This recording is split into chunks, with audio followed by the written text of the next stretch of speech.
पादाय कृष्णपृष्ठाय भूतले श्री श्रीमद्भक्तिवेदांत नारायण नामिने श्रीकृष्णलीला कथने सुदाक्षं मोदारि माधुर्यमुनिक्षुब्धं वरं वरेण्यं पुरुषमहन्तं नारायणं तं शिरसा नमामि। श्रीचैतन्यमनोभीष्टं स्थापितं येन भूतले स्वयं रूपकदा मह्यं ददाति स्वपदान्तिकम् आजानुलम्बितभुजो कनकावदातो सङ्कीर्तनैकपित्रो कमलायताक्षो विशम्भरो द्विजवरो धर्मपालो वन्दे जगत्प्रियकरो करुणावतारो। महावदन्याय कृष्णप्रेमप्रदायते कृष्णाय कृष्णतन्नाम्ने गौरद्विषे नमः। हे कृष्ण करुणा सिंधु दीनबंधो जगत्पते गोपेश गोपिकाकांत राधाकांत नमस्तुते तत्कांचन गौरांगी राधे वृंदावनेश्वरी वृषभानुसुते देवी प्रणमामि हरिप्रिये वाञ्छाकल्पतरुभ्यश्च कृपा सिन्धुभ्येव च पतितानां पावनेभ्यो वैष्णवेभ्यो नमो नमः। हरे कृष्ण कृष्ण कृष्ण हरे हरे हरे राम राम राम हरे हरे हरे कृष्ण कृष्ण कृष्ण हरे हरे हरे राम राम हरे हरे। जय जय श्री राधे श्याम। हरे कृष्णा। तो हम सभी श्रीमद् भगवद गीता का अध्ययन कर रहे हैं। तो हम भगवद गीता के तीसरे अध्याय के हम आज 22 श्लोक से स्टार्ट करेंगे। 21 हमने कर लिया था, 21। तो भगवान यहाँ अर्जुन को बता रहे थे कि आपको अपना कर्म करना है, क्योंकि भगवान ने बताया था ना कि जनक महाराज का उदाहरण देके भगवान ने बताया था कि वो भी अपना कर्म करते हैं। तो जिस तरह से जो श्रेष्ठ पुरुष होते हैं वो अपना कर्तव्य करते हैं तो जनता जो है उनको फॉलो करती है। हरे कृष्णा। वीना अग्रवाल हैंड रेज किया हुआ आपने। 22 भी हो गया था ना। हरे कृष्णा 22 हो गया था, 23 से होगा। 22 हो गया था, ठीक है, ओके। हाँ, तो 22, 23, 24 में भगवान अपने बारे में ही बता रहे हैं वैसे, ठीक है, ओके। 23 से करना है ना आज हमको। हाँ, 22 में भगवान ने बोला था ना कि मेरे लिए कोई काम नहीं है फिर भी मैं कर रहा हूँ, मैं भी अपनी ड्यूटी निभा रहा हूँ। हाँ, बिल्कुल सही। अच्छा है, समझ में आया कि ध्यान से सुन रहे लोग। नहीं तो लगता है मैं बोले जा रही हूँ, कोई सुन भी रहा है कि नहीं पता नहीं। मेरी मिस्टेक पकड़ोगे तो समझ में आएगा, हाँ कोई सुन रहा है। Okay, thank you for correction. ठीक है, तो मैं 21 से स्टार्ट कर रही हूँ, थोड़ा मतलब पीछे का रिवीजन।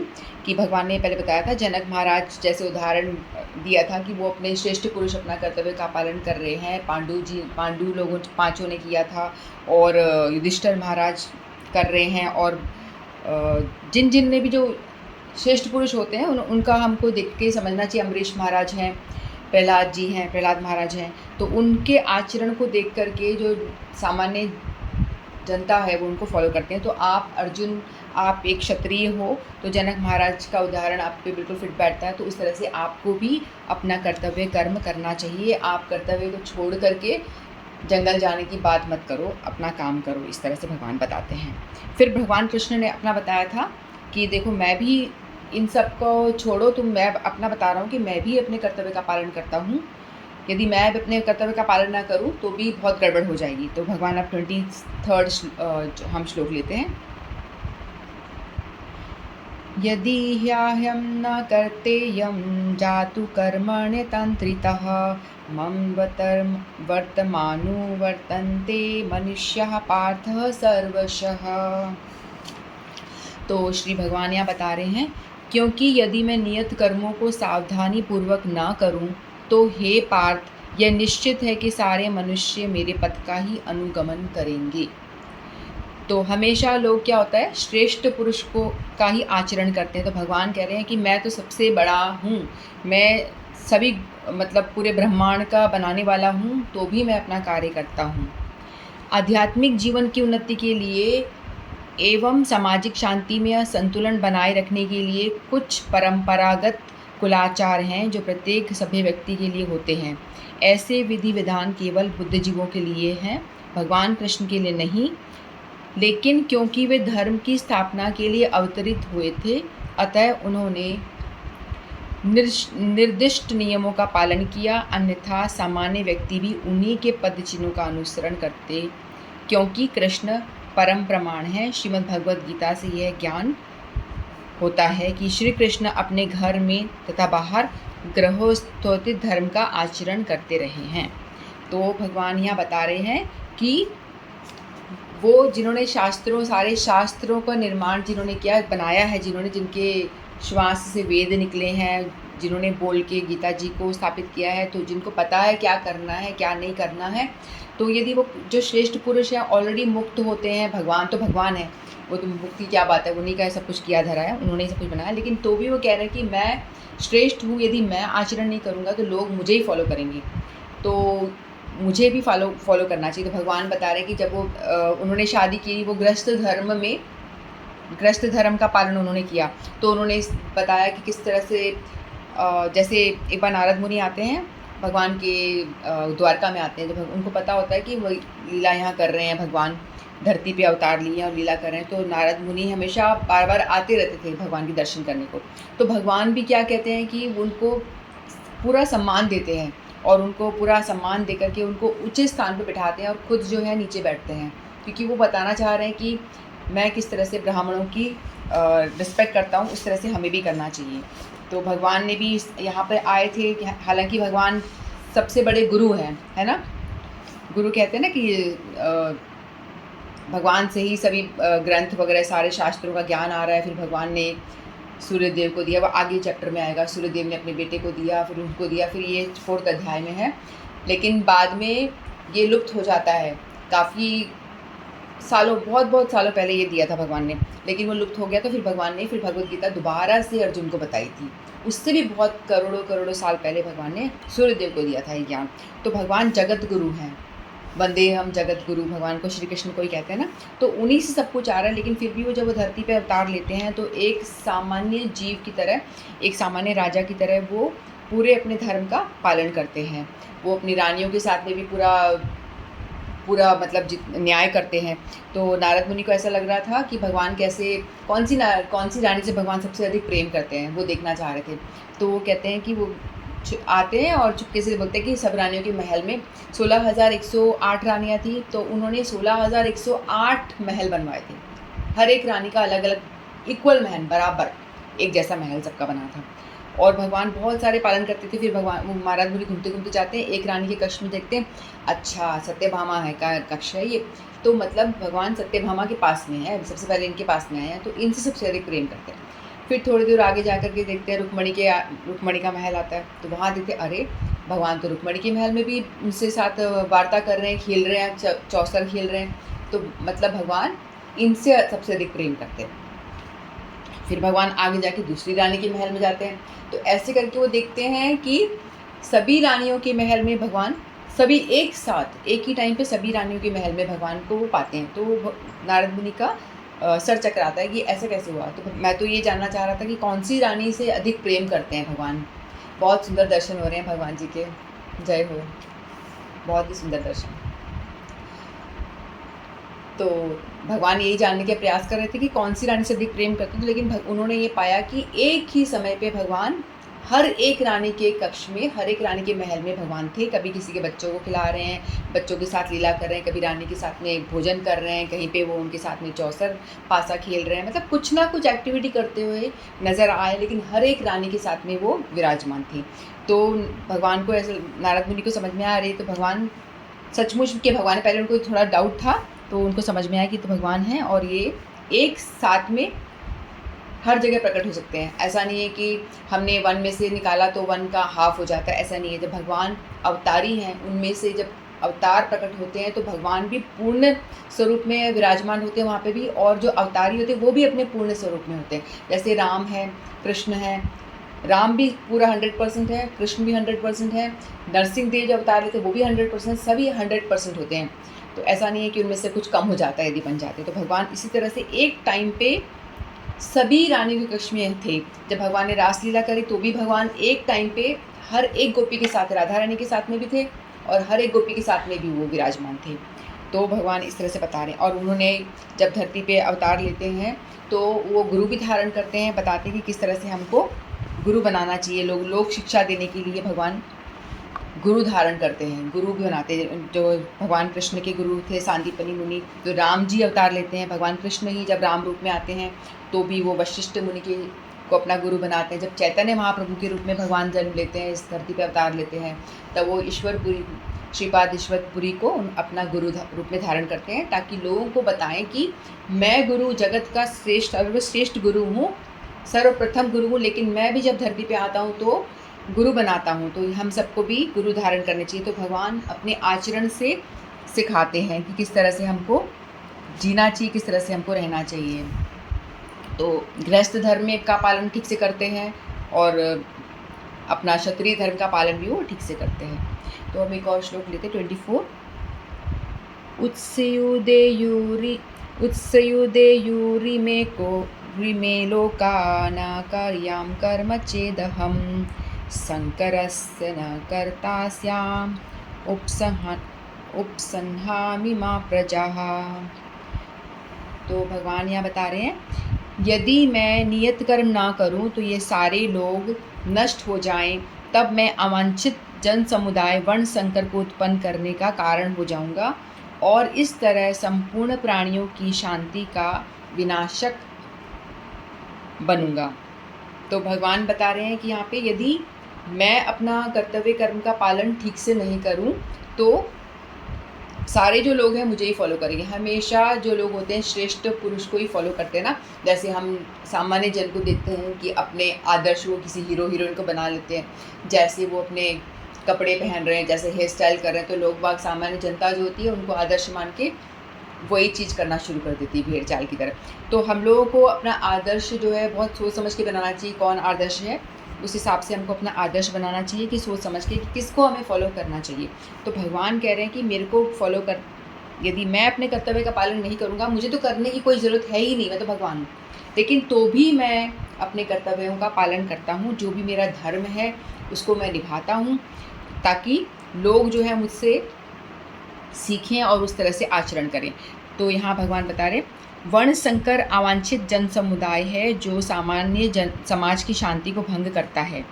इस सामाजिक अशांति को रोकने के लिए अनेक विधि विधान हैं, जिसके द्वारा स्वतः ही जनता आध्यात्मिक प्रगति के लिए शांत तथा सुव्यवस्थित हो जाती है। तो यहाँ भगवान बता रहे हैं कि यदि मैंने आचरण नहीं करा तो वर्ण संकर उत्पन्न हो जाएंगे।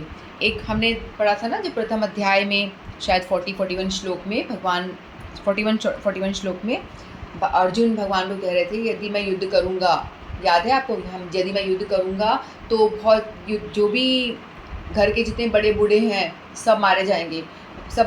तो स्त्रियां जो हैं पतित हो जाएंगी, उनके सत्यत्व का ध्यान नहीं रख पाएंगी, क्योंकि कोई भी आकर उनके ऊपर अत्याचार करेगा और शोषण करेगा। तो उससे क्या होगा, वर्ण संकर पाप हो जाएगा, पूरा पाप फैलेगा और फिर बाद में वर्ण शंकर हो गया। वर्ण शंकर का मतलब वहाँ पे अर्जुन के हिसाब से ये था, जन्म के हिसाब से, जन्म और स्वभाव के अनुसार जो हम ब्राह्मण और क्षत्रिय जो होता है ना, इस तरह से। तो ब्राह्मण होता है वो शूद्र से शादी हो जाएगी, यानी अलग अलग जो वर्ण होते हैं उनमें यदि शादी हो जाती है तो वर्ण संकर उत्पन्न होते हैं। बच्चे जो होते हैं वो वर्ण संकर कहलाते हैं, यानी ब्राह्मण की ब्राह्मण में शादी होनी चाहिए और क्षत्रिय की क्षत्रिय में होनी चाहिए। इस तरह से इस हिसाब से भगवान अर्जुन बता रहे थे कि वर्ण संकर उत्पन्न होंगे, जन्म और स्वभाव के हिसाब से जो था, तो जाति के हिसाब से। लेकिन यहाँ पे भगवान जो है बिल्कुल उल्टा बता रहे हैं। जो अर्जुन कह रहे थे ना कि ब्राह्मण जो है वो क्षत्रिय से शादी हो जाएगी और इस तरह से सारे मर जाएंगे, पतित हो जाएगा, कुल धर्म नाश हो जाएगा। लेकिन यहाँ भगवान उल्टा बता रहे हैं कि भगवान कह रहे हैं यदि मैं कर्म ना करूँगा, यदि मैंने कर्म नहीं किया, कर्म के हिसाब से भगवान बता रहे हैं, यदि मैंने कर्म नहीं किया तो लोग आलसी हो जाएंगे, क्योंकि बोलेंगे अरे यही नहीं करा, हमारा बॉस ही काम नहीं करता। जैसे स्कूल में हुआ या अपने ऑफिस में हुआ, बिज़नेस जहाँ पे भी हम जाते हैं, दुकान यदि कोई खोलता है, जाके बिज़नेस कर रहा है, अपनी दुकान को मालिक पहले जाके खोलेगा, तभी बाद में उसके जो अंडर काम करने वाले कर्मचारी वो पहुँचते हैं, नौकर वगैरह बाद में आते हैं। यदि मालिक ही आराम से आ रहा है तो नौकर और भी आलसी हो जाएंगे, ठीक है मालिक तो आ नहीं रहा, कोई देख तो रहा नहीं है, छोड़ो आराम से बैठो, हम भी आराम से आएंगे। जैसे मैंने स्कूल का एग्जांपल दिया था, वहाँ पे प्रिंसिपल टाइम पे नहीं पहुँचेगा, शार्प जो उसने नियम बनाया, तो उसके पीछे अंडर नीचे काम करने वाले बोलेंगे वो ही नहीं आता, छोड़ो हम आराम से जाएंगे। तो कोई भी फॉलो नहीं करेगा ठीक से, और रूल्स एंड रेगुलेशंस टूट जाएंगे और सारे लोग होंगे तमोगुणी हो जाएंगे। तमोगुणी यानी आलसी हो जाएंगे, प्रमादी, कुछ भी करना है आनंद में रहेंगे, प्रमाद करेंगे, कुछ भी आलसी बन जाएंगे मतलब। और तमोगुणी हो जाएंगे तो उससे क्या होगा, उनका पतन होगा, उनकी अधोगति होगी। अधोगति देखो 3 गुण होते हैं, राजसिक गुण, तामसिक गुण और सात्विक गुण, ये 3 होते हैं। सात्विक में जो अच्छे कर्म करे जाते हैं, इसका चैप्टर आगे 14 अध्याय में आएगा। तो जो अच्छे कर्म करते हैं, रूल्स एंड रेगुलेशन को ठीक से फॉलो करते हैं, वो होते हैं सत्वगुणी। और जो रजोगुणी होते हैं वो हमेशा धन कमाने में लगे रहते हैं, अपने अपने वे सोचते हैं मैं कैसे ऊंचा बढ़ जाऊं, किस तरह से मैं अपने आप को उठा लूँ, किस तरह से मटीरियली प्रोग्रेस करने में लगे रहते हैं, हमेशा अपने आन बान शान उसमें लगे रहते हैं, मटीरियली उनको अपलिफ्टमेंट चाहिए होता है हमेशा। और जो तमोगुणी होते हैं उन्हें कुछ परवाह ही नहीं है, वो बस सोना है, उनको पड़े रहना है, खाना है, पड़े रहना है, खाना है, पड़े रहना है, बस काम धाम करने से उन्हें कोई मतलब नहीं है, ना नियम को फॉलो करना है, कभी भी उठना, कभी भी खाना, कभी भी सोना, उल्टे सीधे यानी पड़े रहो और उल्टे सीधे काम करना, उल्टे सीधे आचरण करना, पाप में पड़े, पाप प्रवृत्ति के जो लोग होते हैं उन्हें तमोगुणी कहते हैं। और सड़ा बासा पड़ा हुआ खाना खा लेंगे, इस तरह से। तो भगवान कह रहे हैं कि यदि मैं ही अपना काम ठीक से नहीं करूँगा तो लोग मुझे फॉलो नहीं करेंगे और सारे मुझे फॉलो करेंगे यदि मैं अच्छे से काम करूँगा। नहीं करा तो लोग तमोगुणी हो जाएंगे और वो अधोगति में हो जाएंगे। अधोगति यानी उनकी दुर्गति हो जाएगी, वो नीचे गति में, जैसे पशु पक्षी की योनि में, कीट पतंग की योनि में उनका जन्म होगा, है ना, पशु बन जाएंगे, तो उनका पतन हो जाएगा। इसलिए मेरे को आवश्यक है कि मैं जो हूँ, मुझे हमेशा अपने कर्म का पालन करना पड़ेगा। भगवान समस्त जीवों के पिता है और यदि वे जीव प्रतभ्रष्ट हो जाएं तो अप्रत्यक्ष रूप से वह उत्तरदायित्व उन्हीं का है। भगवान कह रहे हैं कि मेरा ही उत्तरदायित्व होगा यदि मैं ढंग से काम नहीं करूँगा। अतः जब भी विधि विधानों का अनादर होता है तो भगवान स्वयं समाज को सुधारने के लिए अवतरित होते हैं। जब भी भगवान कह रहे हैं ना, पाप का नाश होता है, यदा यदा ही धर्मस्य ग्लानिर्भवति भारतम अभ्युत्थानम अधर्मस्य तदात्मानं सृजाम्यहम्। ये सभी लोगों को आता है, जो महाभारत का जो बहुत ही फेमस श्लोक है, जब जब धर्म की हानि होती है तब तब मैं जन्म लेता हूँ, यही भगवान बता रहे हैं हमें। किंतु हमें ध्यान देना होगा कि यद्यपि हमें भगवान के पद चिन्हों का अनुसरण करना है तो भी हम उनका अनुकरण नहीं कर सकते। यहाँ भगवान ये भी भगवान बता रहे हैं कि मेरे पद चिन्हों को आप फॉलो करो, जो मेरी शिक्षाएं उनको आप फॉलो करो, लेकिन मेरे को आप अनुकरण यानी मेरे को कॉपी मत करो। क्योंकि भगवान को आप लोग अक्सर उल्टे सीधे काम करके बोलते हैं कि भगवान ने रासलीला करी, हम भी करें। वो रासलीला के विषय में कुछ समझते नहीं हैं, लेकिन हम रास करेंगे भगवान ने की। फिर लोग बोलते हैं कि मतलब भगवान के पद चिन्हों को अनुकरण मत करो, उनकी शिक्षाओं को ग्रहण करो, लेकिन उनको कॉपी करने की चेष्टा मत करो। यदि कॉपी करना है तो ठीक से करो। तो भगवान ने रासलीला करी, हम करेंगे, हम गर्लफ्रेंड बॉयफ्रेंड बनाएंगे, जो हमारी सड़ी हुई बुद्धि, जो तुच्छ बुद्धि से सोच के जो लोग ऐसे करते हैं। लेकिन भगवान ने तो गोवर्धन पर्वत उठाया था, उठा लो आप भी, चलो ठीक है। यदि आपको ठीक से भगवान को कॉपी करना है तो ठीक से करो। भगवान ने तो चुटकी, लेफ्ट हैंड की चुटकी उंगली के नख पे, नाखून पे उन्होंने गोवर्धन पर्वत उठाया था, जो इतना लंबा चौड़ा विशाल है, तो उसको उठाया था। आप एक छोटा सा पत्थर ही उठा दो, हल्का सा पत्थर उठा के दिखा दो, 1 घंटे के लिए, 2 घंटे के लिए, कोई बहुत है। तो आप नहीं कर सकते, तो आप भगवान को कॉपी करना बिल्कुल छोड़ो। भगवान को कॉपी आप नहीं कर सकते। आप काली नाग पे नृत्य करके दिखा दो, नृत्य तो छोड़ो, आप उनको उसके पास खड़े होके दिखा दो, हम नहीं कर सकते। तो भगवान को हमें उनको कॉपी करने का प्रयास नहीं करना चाहिए। लेकिन जो भगवान शिक्षा प्रदान कर रहे हैं, किस तरह से नारद मुनि को और बड़ा ऊंचा आसन दे रहे हैं, खुद नीचे बैठ रहे हैं, किस तरह से वो सेवा कर रहे हैं। एक बार क्या हुआ था, युधिष्ठिर महाराज ने राजसूय यज्ञ किया था, तो उसमें ये सोचा गया, पहले ये होता है कि किसको हम विशेष स्थान पे किसको बिठाया जाए। तो उनमें से 5 पांडवों में से सहदेव है ना, उसको बहुत बुद्धिमान माना जाता है। तो सहदेव ने बोला कि आप, उन्होंने राय दी, उनकी राय का बहुत मान होता है, भगवान सभी मान करते हैं क्योंकि वो बहुत इंटेलिजेंट थे, 5 में से बहुत इंटेलिजेंट वो ही माने जाते थे। तो उन्होंने कहा कि आप भगवान को ही इस ऊंची पद्धति पे बैठाओ। तो भगवान को बैठाया गया, उनकी पूजा वूजा करी गई। लेकिन उस यज्ञ में बहुत सारे काम सबको बांट डिस्ट्रीब्यूट कर दिया, आप ये करेंगे ये करेंगे। तो भगवान ने जो काम लिया था वो पता है क्या लिया था? भगवान ने कहा था जो जूठे पत्तल उठाने वाला जो काम था वो भगवान ने स्वयं लिया था। वो इसलिए कि लोगों को सिखाने के लिए, भगवान जो भी कर्म करते थे अपने जीवन में लोगों को शिक्षा देने के लिए। क्योंकि हमेशा होता है ना, हम सभी कुछ भी यज्ञ होता है, मंदिर में भी कुछ होता है, तो हम सब अच्छी अच्छी सेवा लेना चाहते हैं भगवान की। फूलों का हार बना लेंगे, चलो प्रसाद की सेवा कर लेंगे, लेकिन जूते चप्पल के पास कोई आना नहीं चाहेगा, ये सेवा हम नहीं करेंगे। हम जूठे पत्थर उठाने की सेवा नहीं करेंगे, दूर भागेंगे, यही काम ना मिल जाए। अच्छा अच्छा जो काम है वो हमें मिल जाए। तो भगवान ने जो सबसे निष्कृष्ट, जो सबसे नीच काम था, जो दिखने में लग रहा है कि गंदा काम है, वो काम हम भगवान ने किया। तो सभी लोग आ रहे थे, उनके सबके जूठे पत्तल भगवान ने उठाए और उनको फेंके। तो जब भगवान ये काम कर सकते हैं तो हम जैसे लोगों को भी करना चाहिए। तो भगवान अपने हर काम से भगवान शिक्षा देते हैं कि किस तरह से हमको जीवन जीना चाहिए, किस तरह से हमें काम करना चाहिए। तो मनुष्य को भगवान तथा उनके द्वारा शक्ति प्रदत्त सेवकों के उपदेशों का मात्र पालन करना चाहिए। भगवान के जो सेवक हैं, जो हमारे गुरुवर्ग आए हैं, उनमें भी भगवान ने कुछ, जैसे व्यास देव हैं, उनके वो भगवान का ही अवतार है। भगवान के शक्तावेश यानी भगवान की शक्ति उनमें संचारित है, शक्तावेश अवतार कहलाते हैं वो। तो उनको हमें फॉलो करना चाहिए, उनको उनकी शिक्षाओं को ग्रहण करना चाहिए, उपदेशों को, क्योंकि वो भगवान का ही उनके अंदर शक्ति है। उनके उपदेश हमारे लिए अच्छे हैं और कोई भी बुद्धिमान पुरुष बताई गई विधि से उनका कार्यान्वित करेगा। शिव जी के अनुकरण विष का समुद्र पान पी लेना। लोग शिव जी का अनुकरण करते हैं कि वो भांग खाते हैं, भांग पीते हैं। शिवरात्रि होती है ना, लोग बाग भांग पीते हैं, है ना। तो ये सब नहीं करना चाहिए। यदि आप उनका अनुसरण करना चाहते हो, उनका फॉलो, उनको देख के कॉपी करना चाहते हो, ठीक है। तो शिव जी ने विष का पान कर लिया था, आप भी कर लीजिए। आप कर लोगे? शिव जी ने तो समुद्र में से जितना भी विष निकला था सारा पान कर लिया था, और उन्होंने अपने कंठ में धारण किया। क्यों कंठ में धारण किया? क्यों अपने हृदय में उन्होंने नीचे पूरा पेट तक नहीं आने दिया? इसका भी एक रीज़न है, क्योंकि उनके हृदय में हमेशा भगवान का नाम, भगवान वास करते हैं। वो हमेशा भगवान का नाम जप करते रहते हैं ना, राम राम या कृष्ण कृष्ण महामंत्र का जप करते रहते हैं। तो उनके हृदय में भगवान विराजमान है। तो उन्होंने बोला विष तो मैंने, सभी लोगों ने अमृत ले लिया। जब समुद्र मंथन हुआ था ना, तो उस टाइम पे विष निकला था। अमृत को तो देवताओं ने बांट लिया। पहले वो दोनों भाग रहे थे, राक्षस लेके भाग गए थे, असुर लोग लेके भाग गए थे। फिर भगवान मोहिनी रूप बना के आए थे। ये सब कथा आपको पता ही होगी।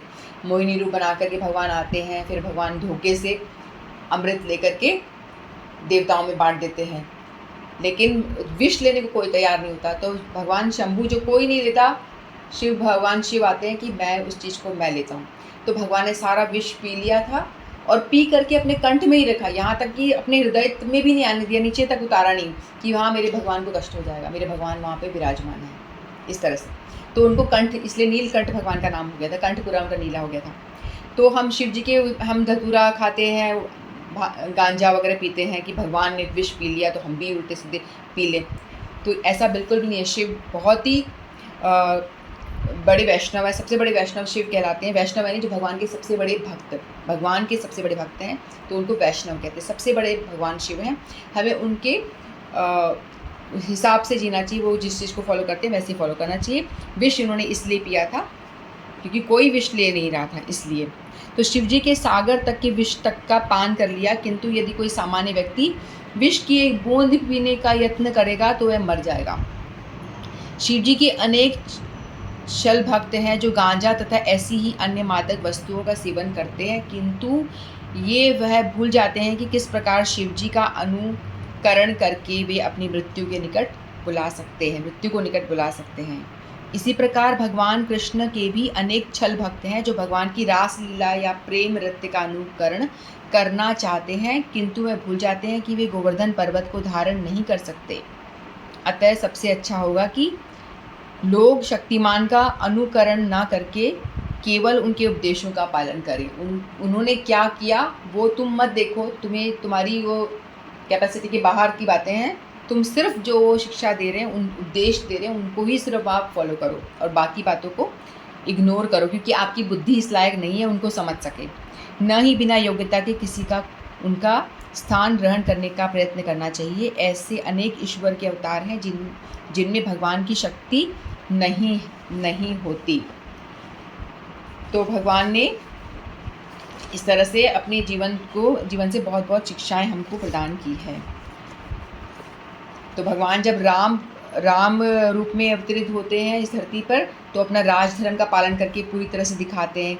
जब भगवान ऋषभ देव के रूप में भी इस धरती पे अवतार लेते हैं, तब वो ज्ञानी की तरह रिएक्ट करते हैं, एक श्रेष्ठ ज्ञानी की तरह आचरण करके दिखाते हैं।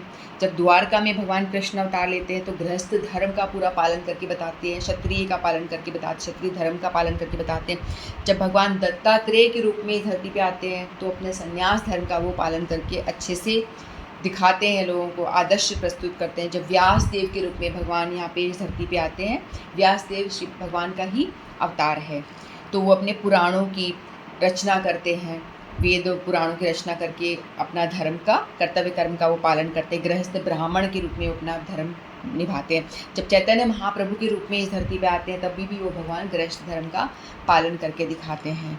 तो इस तरह से भगवान अपने आचरण से, श्रेष्ठ आचरण से लोगों को किस तरह से जीना है हमको वो बताते हैं, किस तरह से हम अपने धर्म का पालन करें। तो हम सभी को भगवान को फॉलो करना चाहिए। कर्तव्य कर्म, अर्जुन को भगवान कह रहे हैं कि अपने कर्तव्य कर्म का पालन कर, भागने की बात मत कर, क्योंकि मैं भी करता हूँ तो तुम भी करो, इस तरह से। तो इस तरह से आज हमने 23 और 24 श्लोक पूरे करे। भगवान ने 22, 23, 24 इन तीनों श्लोक में अपने आचरण के बारे में ही बात करी कि किस तरह से मैं आचरण करता हूँ, तो तुझे भी करना है। जिस तरह से मैं कर रहा हूँ उस तरह से तू भी अपने कर्तव्य कर्म को करने से भाग मत और अपना आचरण कर। तो भगवान ये बताते हैं।